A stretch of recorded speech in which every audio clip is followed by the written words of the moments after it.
Hi, I'm Lisa Gleason. Welcome to the St. James Church reading of The Lion, the Witch, and the Wardrobe. Today we're reading chapter 5, Back on This Side of the Door. Because the game of hide and seek was still going on, it took Edmund and Lucy some time to find the others. But when at last they were all together, which happened in the long room where the suit of armor was, Lucy burst out, "Peter, Susan, it's all true. Edmund has seen it too. There is a country you can get to through the wardrobe. Edmund and I both got in. We met one another in there, in the wood. Go on, Edmund, tell them all about it." "What's all this about, Ed?" said Peter. And now we come to one of the nastiest things in this story. Up to that moment, Edmund had been feeling sick and sulky and annoyed with Lucy for being right. But he hadn't made up his mind what to do. When Peter suddenly asked him the question, he decided all at once to do the meanest and most spiteful thing he could think of. He decided to let Lucy down. "Tell us, Ed," said Susan. And Edmund gave a very superior look, as if he were far older than Lucy. There was really only a year's difference. And then a little snigger and said, "Oh, yes, Lucy and I have been playing, pretending that all her story about a country in the wardrobe is true. Just for fun, of course. There's nothing there, really." Poor Lucy gave Edmund one look and rushed out of the room. Edmund, who has become a nastier person every minute, thought that he had scored a great success and went on at once to say, "There she goes again. What's the matter with her? That's the worst of young kids. They always—" "Look here," said Peter, turning on him savagely. "Shut up. You've been perfectly beastly to Lou ever since she started this nonsense about the wardrobe, and now you're playing games with her about it and setting her off again. I believe you did it simply out of spite." "But it's all nonsense," said Edmund, very taken aback. "Of course it's all nonsense," said Peter. "That's just the point. Lou was perfectly all right when we left home. But since we've been down here, she seems to be either going queer in the head or else turning into a most frightful liar. But whichever it is, what good do you think you'll do by jeering and nagging at her one day and encouraging her the next?" I thought, said Edmund, but he couldn't think of anything to say. "You didn't think anything at all," said Peter. "It's just spite. You've always liked being beastly to anyone smaller than yourself. We've seen that at school before now." "Do stop it," said Susan. "It won't make things any better having a row between you two. Let's go and find Lucy." It was not surprising that when they found Lucy, a good deal later, everyone could see that she had been crying. Nothing they could say to her made any difference. She stuck to her story and said, "I don't care what you think, and I don't care what you say. You can tell the professor, or you can write to Mother, or you can do anything you like. I know I've met a fawn in there, and I wish I'd stayed there, and you are all beasts, beasts." It was an unpleasant evening. Lucy was miserable, and Edmund was beginning to feel that his plan wasn't working as well as he had expected. The two older ones were really beginning to think that Lucy was out of her mind. They stood in the passage talking about it in whispers long after she had gone to bed. The result was the next morning they decided that they really would go and tell the whole thing to the professor. "He'll write to Father if he thinks there is really something wrong with Lou," said Peter. "It's getting beyond us." So they went and knocked at the study door, and the professor said, "Come in," and got up and found chairs for them and said he was quite at their disposal. Then he sat listening to them with the tips of his fingers pressed together and never interrupting till they had finished the whole story. After that, he said nothing for quite a long time. Then he cleared his throat and said the last thing either of them expected. "How do you know," he asked, "that your sister's story is not true?" "Oh, but," began Susan, and then stopped. Anyone could see from the old man's face that he was perfectly serious. Then Susan pulled herself together and said, "But Edmund said they had only been pretending." "That is a point," said the professor. which certainly deserves consideration, very careful consideration. For instance, if you will excuse me for asking the question, does your experience lead you to regard your brother or your sister as the more reliable? I mean, which is the more truthful? That's just the funny thing about it, sir, said Peter. Up till now, I'd have said Lucy every time. And what do you think, my dear? Said the professor, turning to Susan.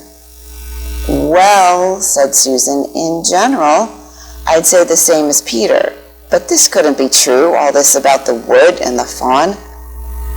That is more than I know, said the professor, and a charge of lying against someone whom you have always found truthful is a very serious thing indeed.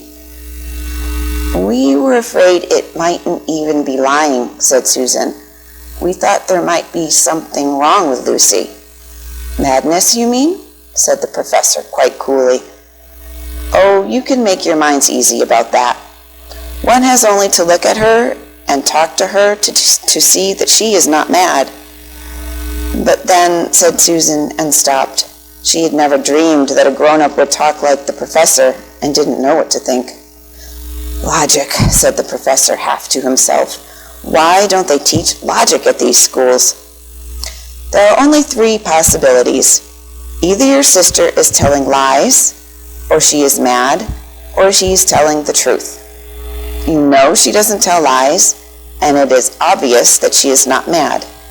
For the moment then, and unless any further evidence turns up, we must assume that she is telling the truth.